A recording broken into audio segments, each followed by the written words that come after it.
kids are playing, are laughing, joyful. It's like a whole world to them, because for the first time they have received this precious gift.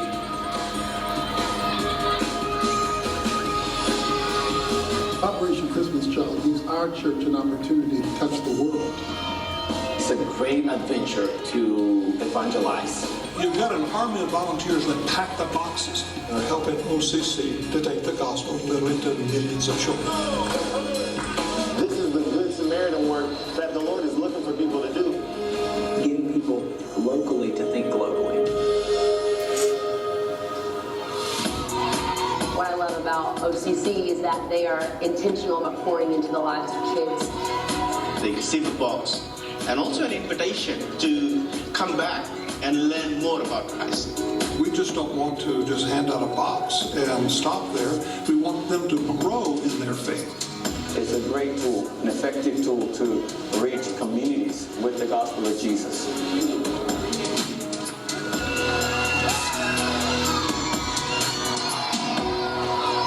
It's exciting to get people to heaven, but it's also exciting to get heaven to people.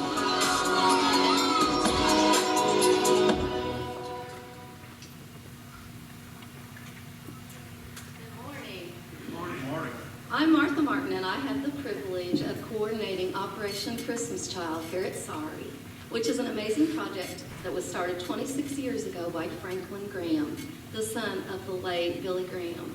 The mission of Operation Christmas Child is to reach as many children as possible with the good news of Jesus by filling shoeboxes with gifts and delivering them all over the world.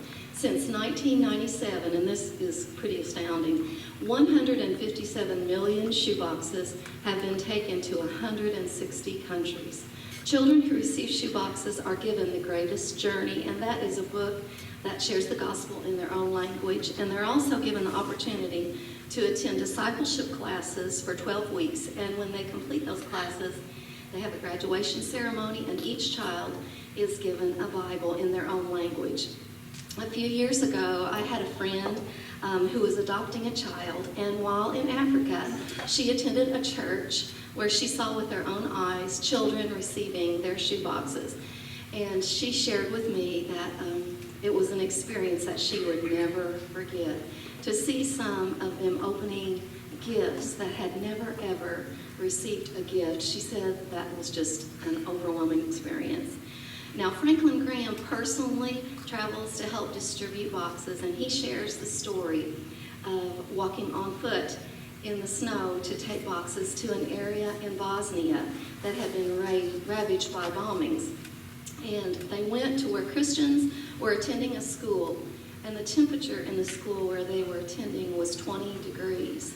The windows had been blown out from explosions, and he recalled one little boy who looked really cold.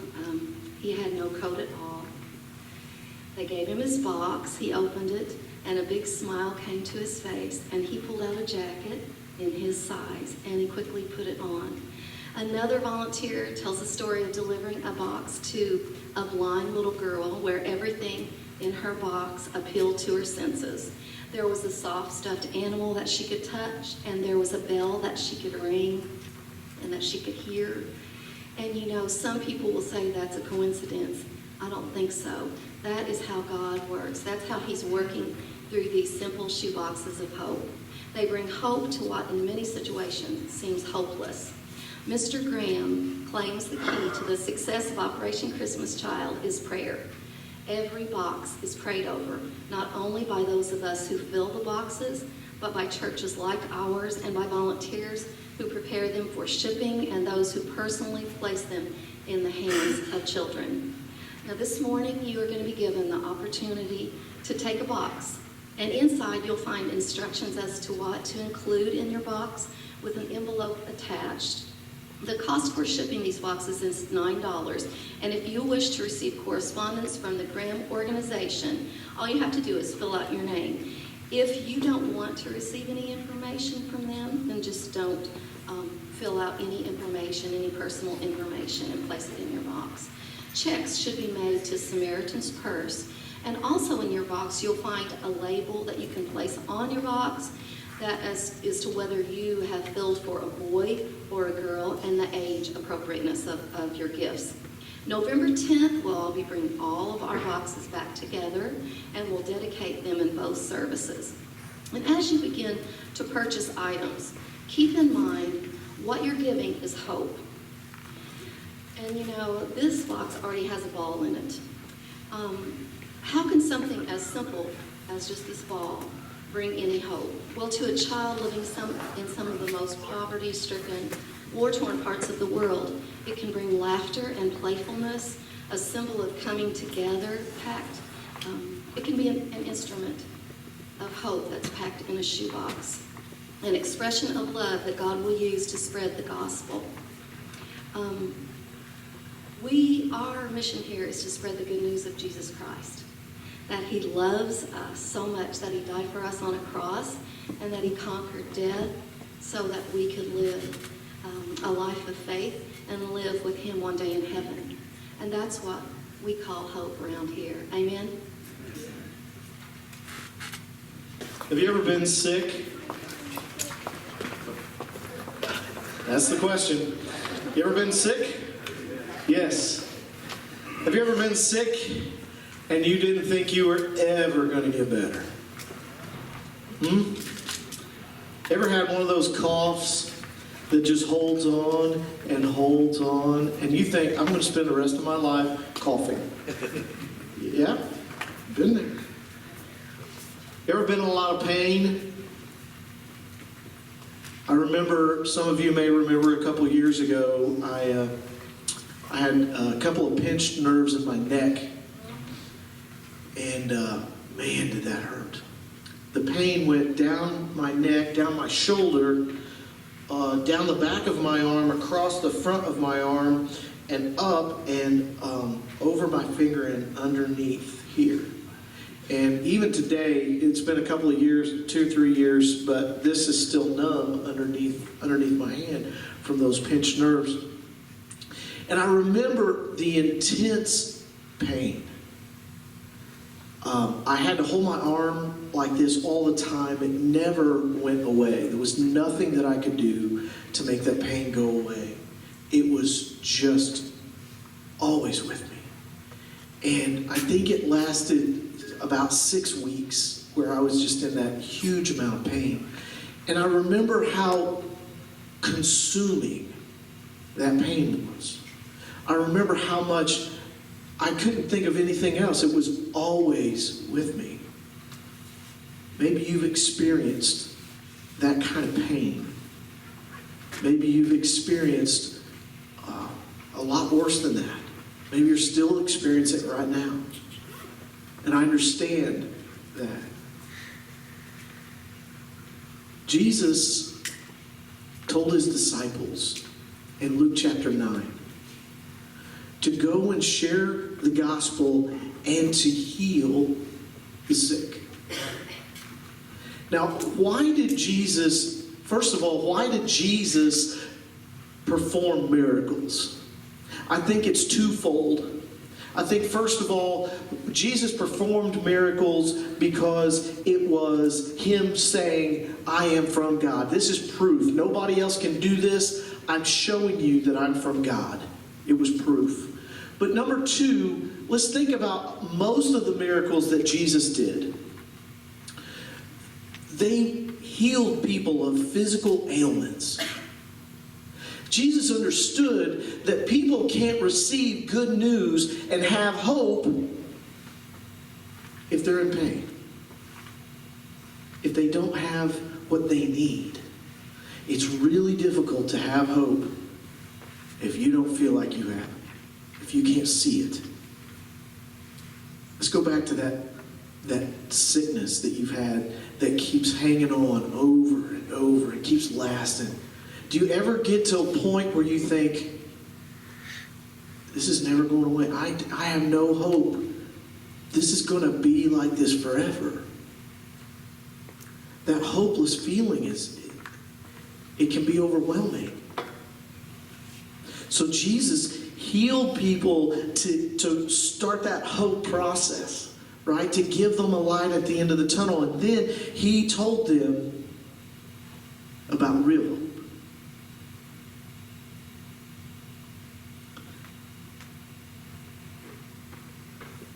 So how can we share hope? How can we help? How can we give out hope? Well, there's a couple of things. First of all, we're talking about these boxes today, right? How can you do that with these boxes? A couple of things right here. Toothpaste and a toothbrush. You ever had a toothache?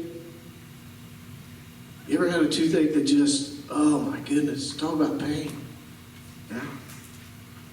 I remember I went to Honduras on a mission trip, and we were setting up a medical clinic, and I worked in an area where we helped with dental stuff, and we had somebody who was not a dentist but worked in a dentist office and kind of understood all that. And I remember before we talked to them about Jesus, we took care of them physically, and I remember a lady, specifically one lady I remember, she laid down on the table, and I held her head while the other person took an instrument and dug into a tooth that was really bad. Didn't have anything to numb it. So the lady never moved. I just watched tears roll down the back of her face. But when she got up,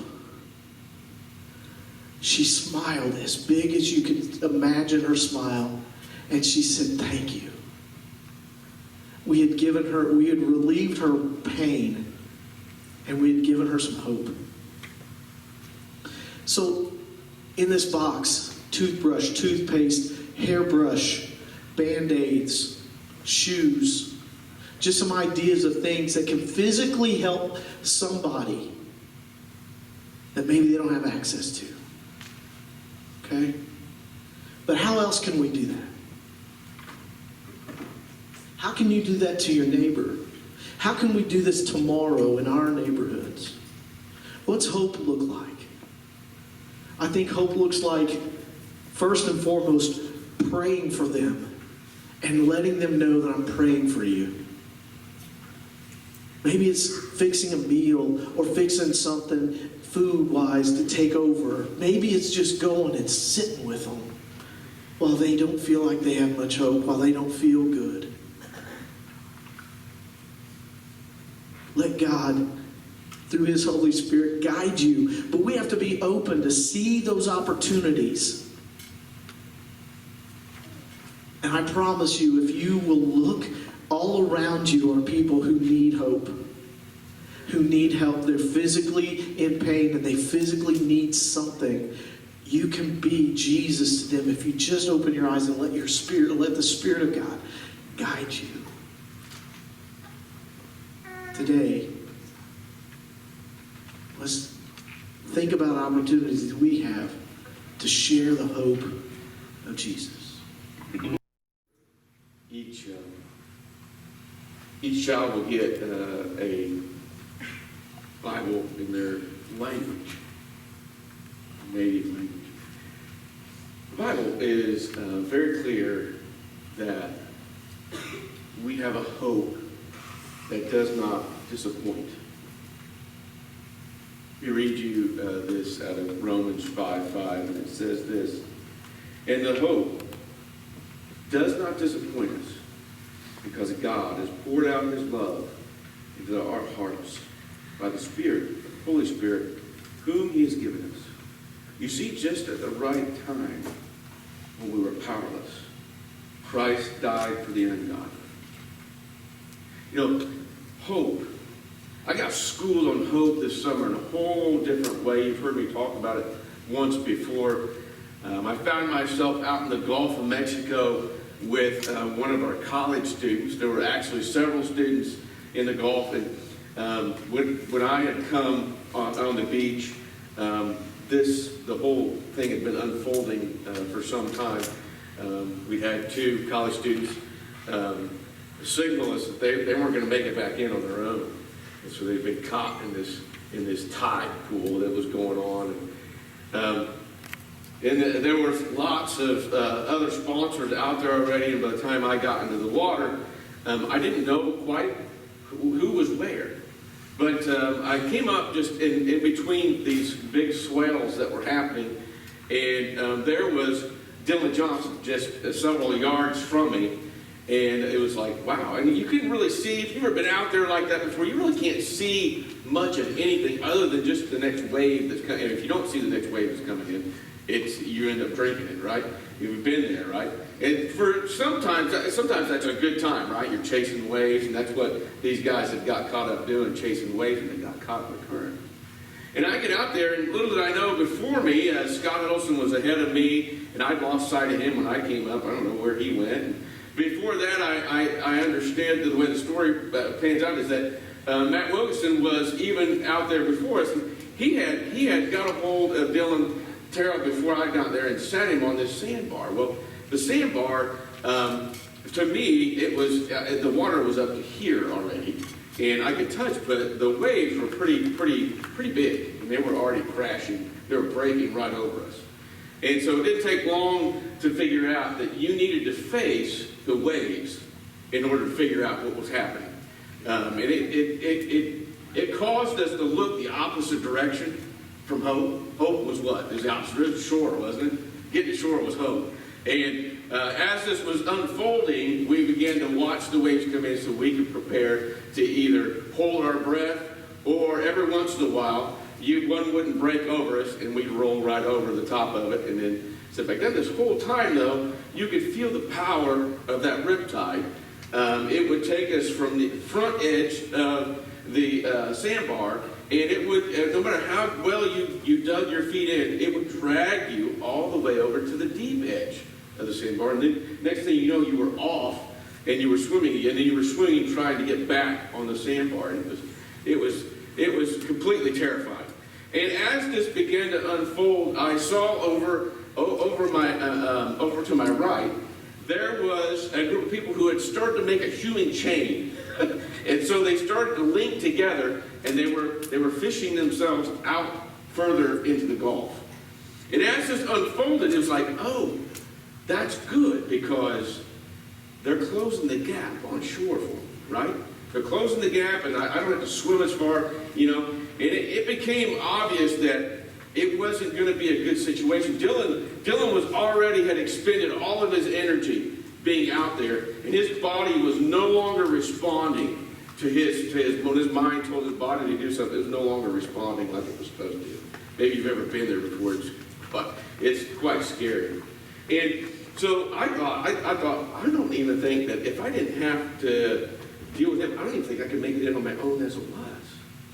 And so all this is rolling through your mind. You think, okay, well, at least there's people over there. They know we're here. They're working to get to us. And we stayed there as long as, I don't know how much time had passed, but the sun had already set and began to get dark. And I could see behind me the reflection of emergency vehicles parked on the shore.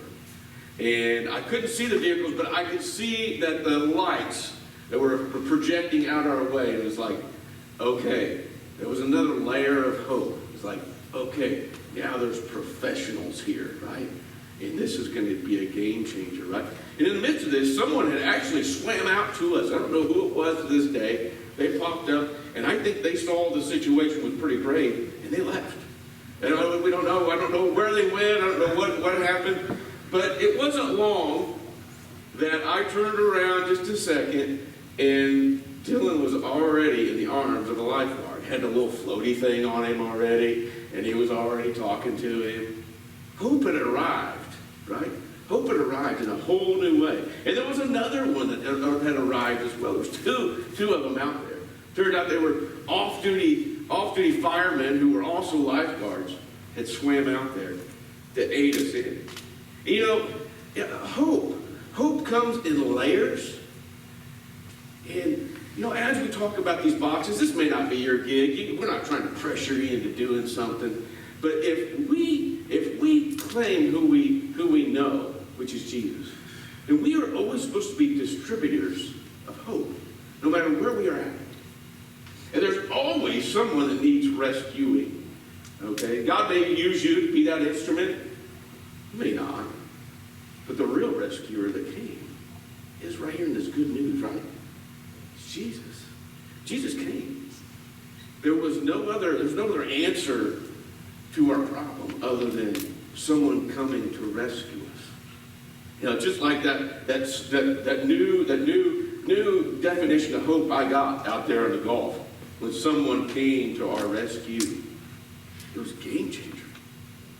And it is for us. And so if we know Jesus, we claim to know Jesus, then this box may not be your tool that you use, but you are called to do something. Right here, today. You know something. You know someone who needs the hope. And so as we gather this morning, we gather around this table, because Jesus told us whenever we get together, it says, do this in remembrance of me. And it is a hope reminder, right? A hope reminder of what we really need. And it was Jesus. So he said, take this bread, this represents my body. Drink this cup, this represents my blood. It was poured out for us from the cross. And so we're going to sing this song together. And I pray that you would use this song to kind of prepare your heart as we come around God's table and we remember the hope that we have because someone came to rescue us.